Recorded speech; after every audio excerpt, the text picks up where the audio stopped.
You're someone with a vision for your practice, for your side hustle, and for your personal journey. But when it comes to establishing your path on how to get to where you want to be with your practice, things get a little messy. You're also someone who'd prefer to go in person instead of to groups and listening to everyone else's story. To me, it sounds like you could benefit from one-on-one consulting with our experienced practice of the practice consultants.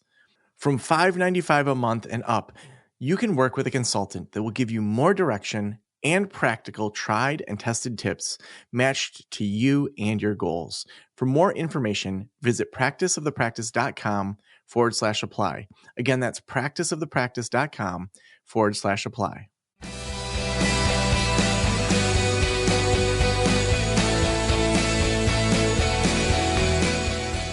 This is the Practice of the Practice podcast with Joe Sanok, session number 1231.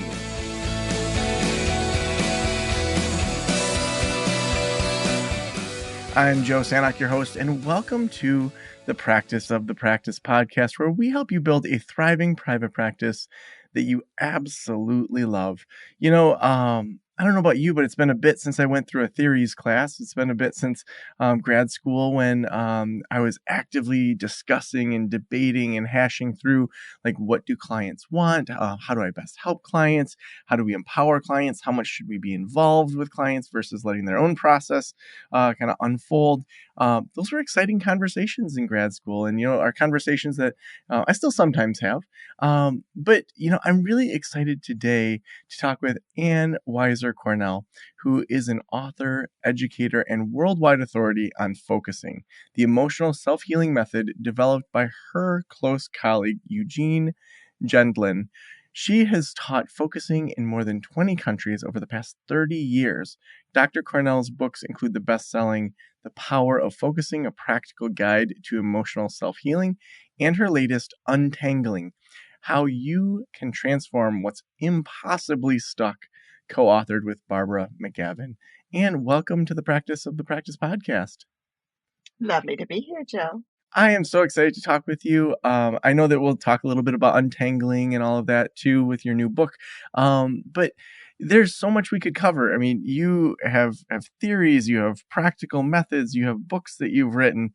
But as we got started, even before we start recording, I usually will ask the guests, what are you excited about and what are you sick of talking about? And you didn't have anything that you were sick of talking about, but one thing that you said that you were excited about and really has guided your whole career is the idea of empowering clients. Tell me about that. Well, it seems to me that every therapist, counselor, spiritual director, whatever, coach, what we most want is our clients' healing and for our clients to be empowered. And what I've discovered is that you can start empowering your client in the very first session. And what I mean by an empowered client is that we're building the client's strong self, building their ability to be present for their own emotions, and to be the one who's giving care, kindness, compassion, empathy to themselves. Now, of course, a client in need of therapy can't necessarily do that easily. And one of the things that a therapist does is fill that in. If a person can't be empathic and compassionate to themselves, well, we at least can give them that kind of empathy and presence and so on until they can do it themselves. But we can also at the same time be encouraging them and helping them cultivate their capacity for that kind of self-presence. And we actually, Barbara McGavin, my co-author and co-teacher, we call it self-in-presence. And that's the quality we're helping people build in the very first session. I love that you said until they can do it themselves. I feel like that word empower, if we break it down, sometimes it's that, like, the therapist has the power and they're giving it to the client. And I think that what I'm hearing you say, and correct me if I'm wrong, is that there's something inside of the client that is there that they may not yet realize, and they need almost like a guide to return back to that. And less of that, I'm the expert handing something over to you, the client, and more almost like a mirror reflecting what's already inside of someone. Is that accurate, or would you frame it differently? No, that's beautiful. And as you say that, it makes me think of the number of therapists I've taught this method to that I'm going to talk about today, and how often they tell me, I now feel more relaxed when I'm with my clients. I don't feel as tired after a day of sessions. And I suspect that has a lot to do with not having to be the expert as Mm, much. I mean, we are experts, we've had training, but to have to carry the session for the person, it shifts when you start using these inner relationship methods.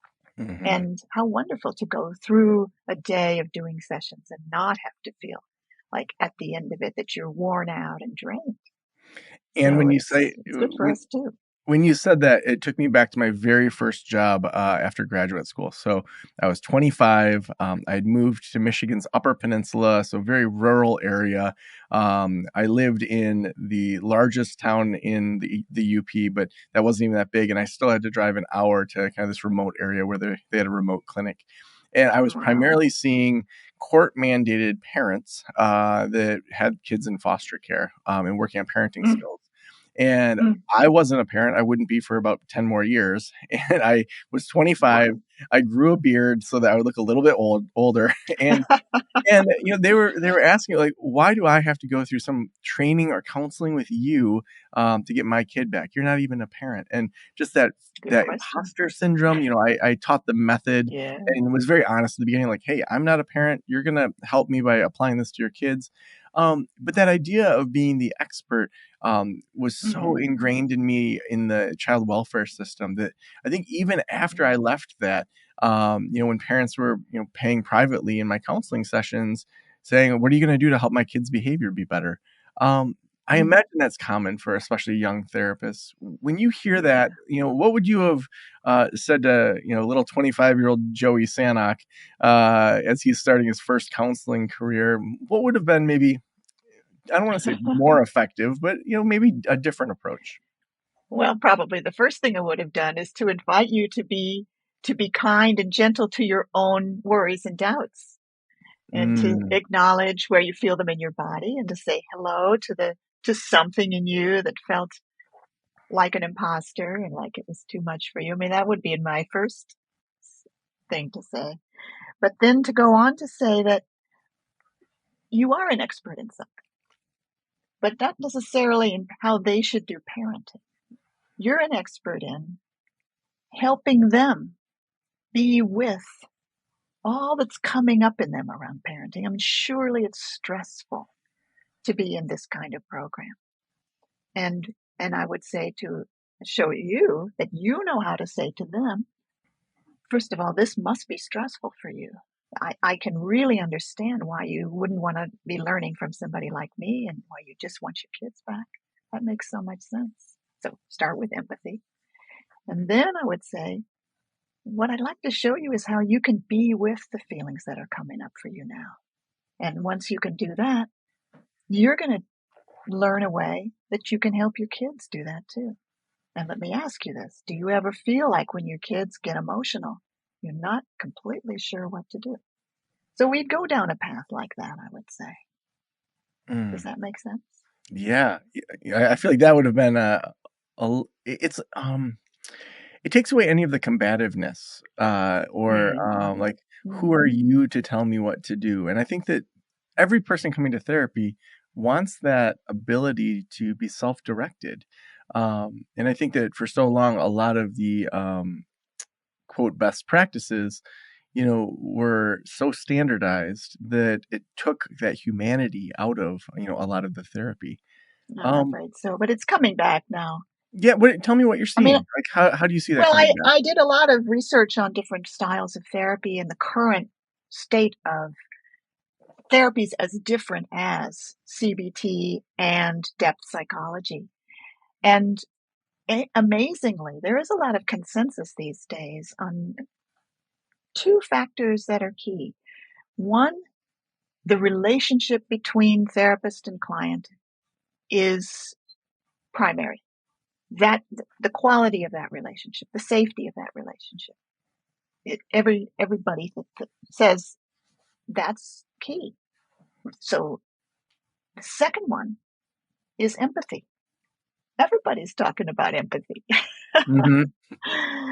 uh, CBT people are talking about empathy. Depth psychology people are talking about empathy. Heinz Kohut brought in empathy to depth psychology. So with my method, interrelationship focusing, we believe the same.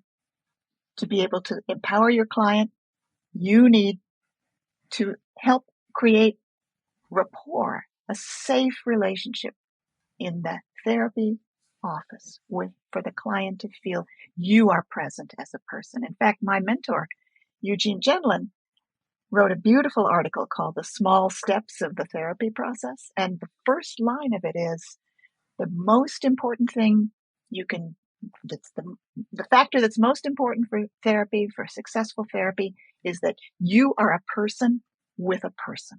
Mm-hmm. So he's talking about not hiding behind a therapeutic mask. And I don't think very many methods believe in that anymore. Let's be human beings with human beings. Mm-hmm. Now, there's also, not in every area, but in many areas, there's a growing emphasis on the somatic dimension, on including the body and also including emotions, the importance of emotions. And my work has especially been in those two areas. So this process, focusing, is based on research by Eugene Gendlin into successful psychotherapy, where he and his colleagues discovered that clients who were ultimately going to be successful tended to have a certain way of being present in the very first session. So you could almost predict, you tended to be able to predict from the client's very first session whether their therapy would ultimately be successful or not. And what was that thing they were doing in the very first session? It was that they would, at some point, slow down their talking, pause to sense the present feeling, and it was often an embodied feeling that would be hard for them to describe. So at some point in their first session, they would become inarticulate. That's how it would look from the outside. They would say something like,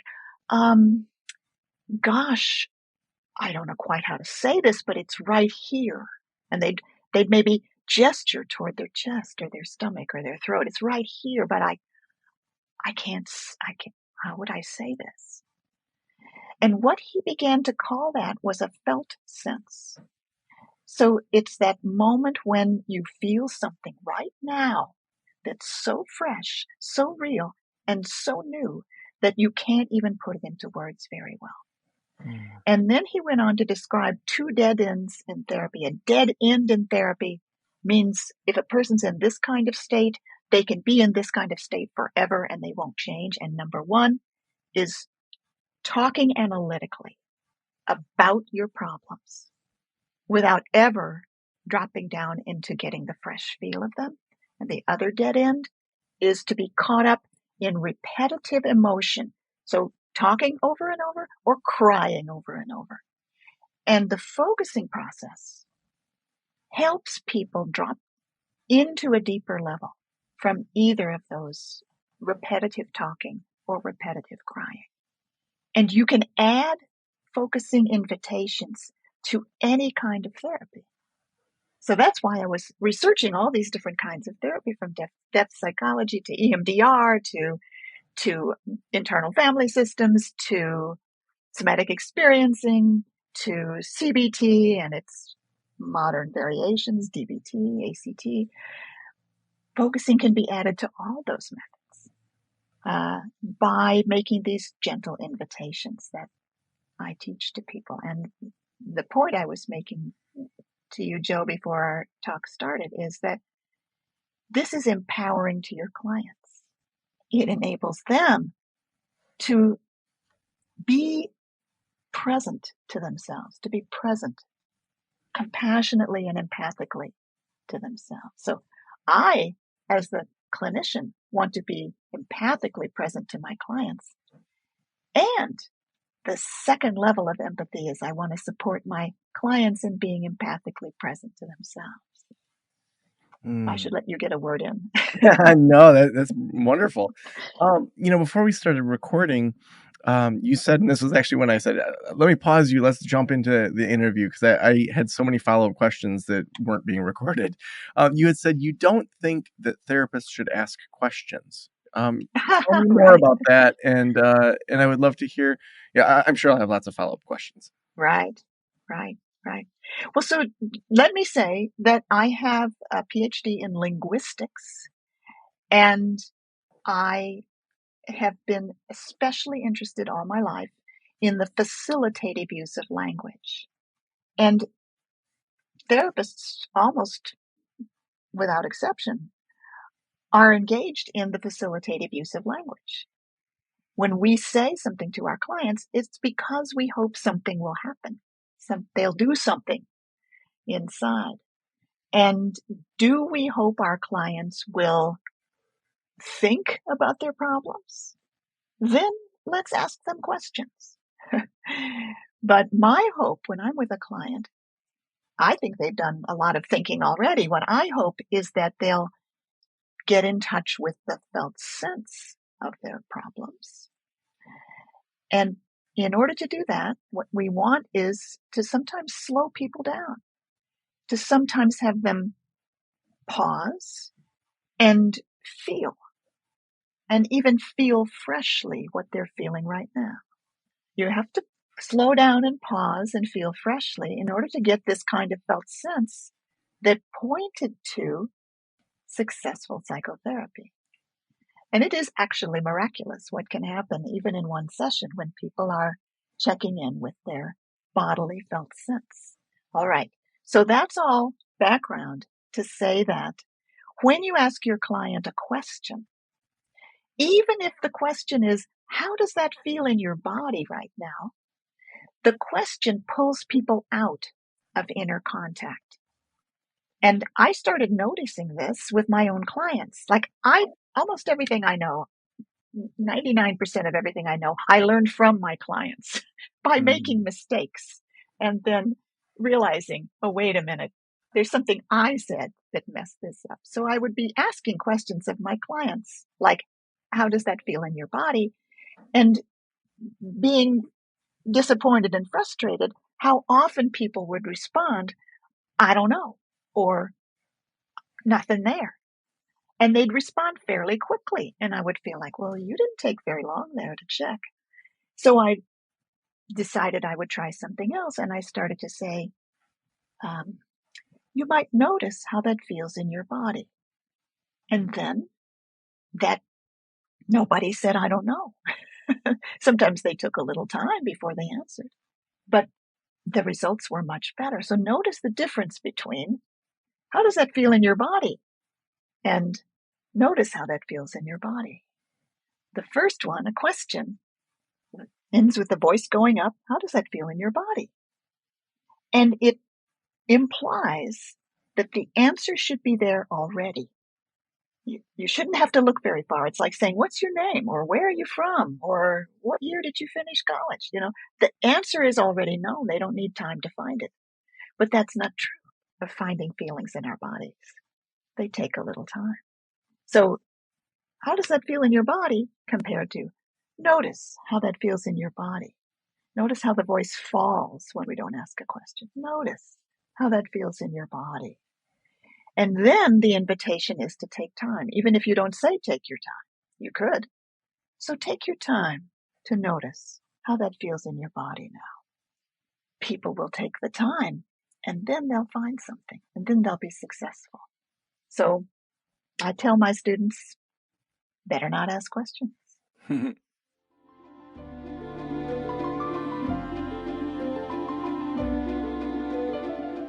Listen, I didn't take insurance in my counseling practice because I had no idea how to handle it. The process of accepting insurance outside of a group practice can be tough, but most people looking for mental health care want to use their benefits to pay for sessions. If you're like me and you feel a little scared about taking insurance, or you just want to make it easier on yourself, and you're interested in seeing clients through insurance, Alma can help. They make it easy to get credentialed with major insurance plans at enhanced reimbursement rates. They also handle all the paperwork, from eligibility checks to claim submission and guaranteed payment within 2 weeks. Plus, when you join Alma, you'll get access to time-saving tools for intake, scheduling, treatment plans, progress notes, and more in their included platform. It's going to make it so much easier for your team, so you can spend less time on administrative work and more time offering great care to your clients. Visit helloalma.com/Joe. That's helloalma.com/Joe to get started. Now, a lot of times the way we operate as a therapist is informed by our personal life experiences, things that have helped us personally develop. Are there things outside of therapy that have helped inform you, or stories that have helped inform you in regards to creating this method? Well, what comes to me is just to share that I learned this method when I was a student in grad school in linguistics. I had no thought of getting into the psychology world, but I was feeling kind of messed up myself. And I heard from my friends that a guy was teaching a method for free in a community church, uh, one night a week. So do you want to go down and check it out, see what's going on? And I showed up, and there was Eugene Gemlin. I was 22. He was 45 at that point. He was a teacher at the university, but he was teaching this for free. It was 1972, a time of student unrest. We were enthusiastic about saving the world, and we formed a community of trading these skills. So you'd meet with another person, and one person would be the focuser, and the other person would be the listener. And then you'd do that for an hour and then switch and trade the time. So in my second year of grad school, I was spending 8 hours a week exchanging focusing partnerships and procrastinating on writing my dissertation. And oh boy, I needed that so much. What I discovered in my first year of going inside myself and exploring was a lot of stuff from my alcoholic father and my enabling mother, and a childhood in which nobody ever asked me how I felt, and feelings seemed to be more of a problem than a benefit. So it changed my life, but I never thought it would be a profession. But the tricky part was I got a job. I got a job as a teacher of linguistics at a respectable Midwestern university. The only difficulty was that I'd already learned focusing. And when you learn focusing, you learn how to listen to yourself and to the messages and signals from inside of you. And I showed up at this job and started doing it. I started going to committee meetings and started to get the messages that you had to go to the right parties and be nice to the right people because you're on a tenure track. And it's not just about how well you do, but it's also about who you're nice to. And my body told me, this is wrong. This is not where I belong. So because of focusing, I left that job and I didn't know what else I would do. I just went back to where I'd been in grad school. I moved in again with an old roommate. I got a part-time job as a bookkeeper in a counseling center.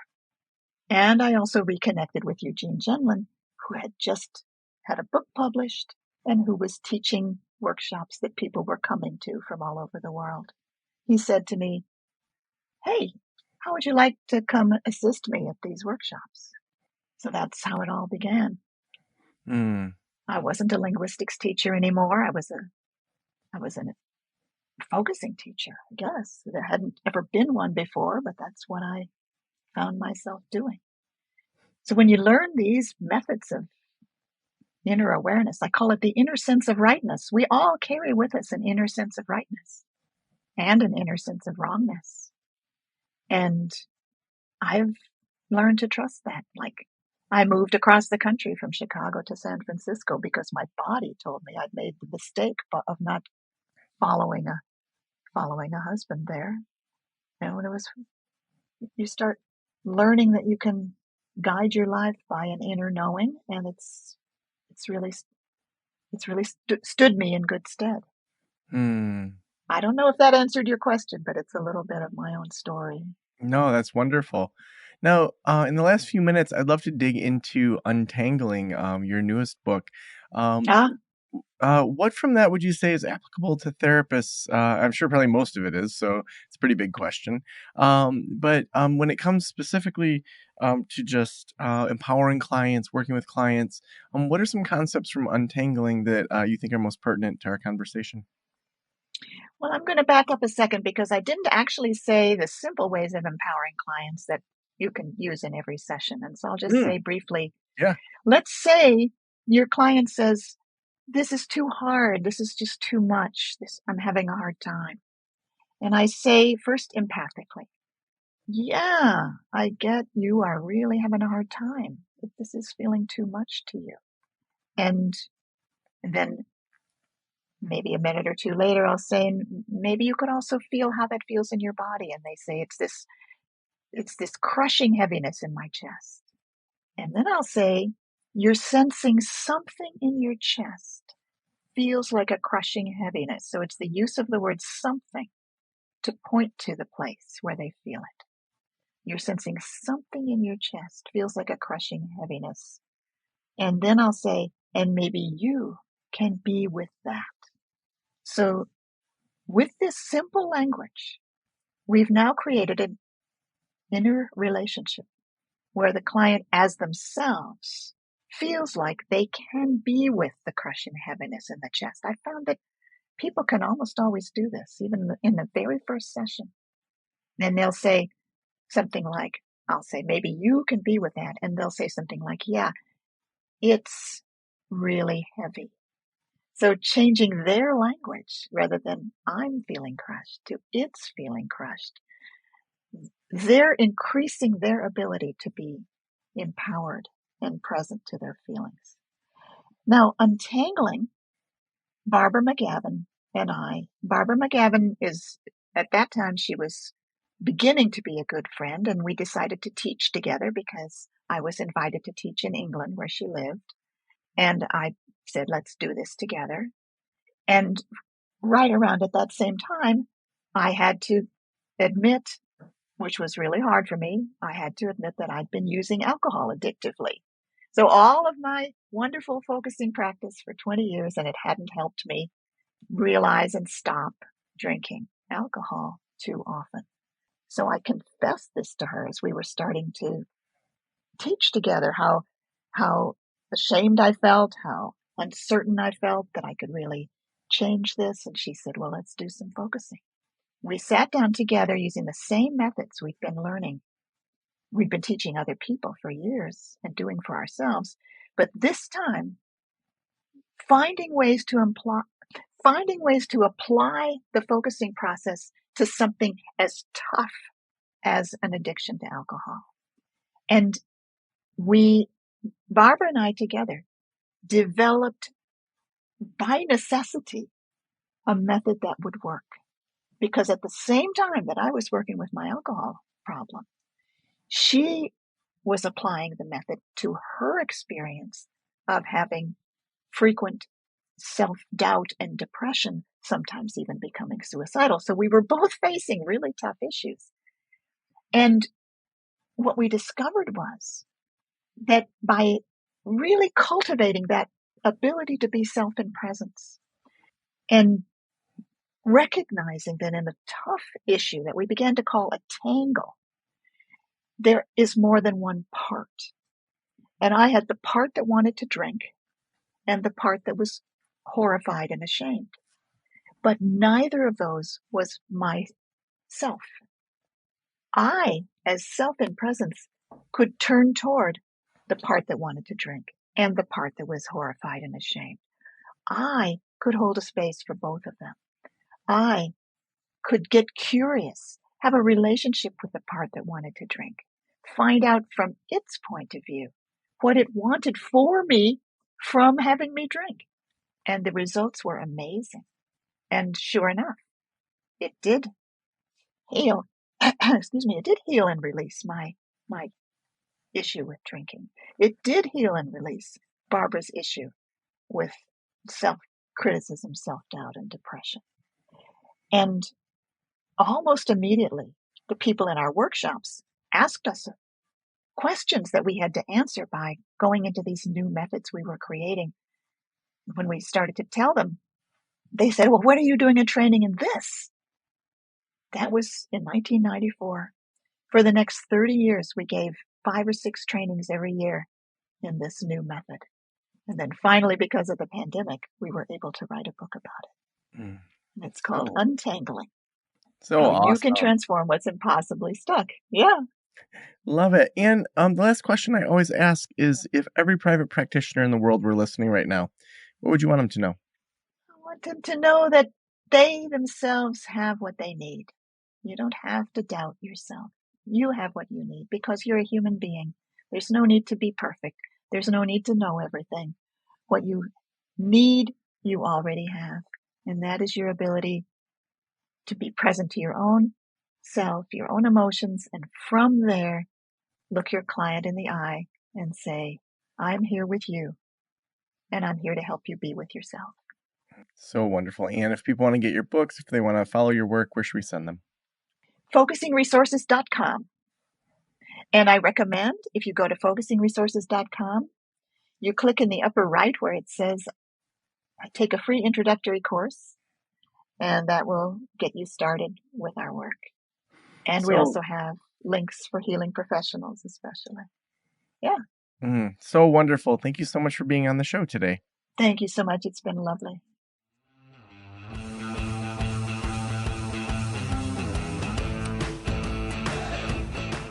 I'm wondering if you have a book inside of your head, something that you noticed from your clients. Anne said in the middle of that interview that 99% of these things came from working with her clients, and that oftentimes it was doing something and realizing, oh, that didn't really work, to kind of adjust her method.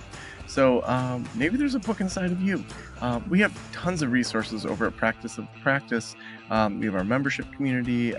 You can read more about that over at practiceofthepractice.com/membership.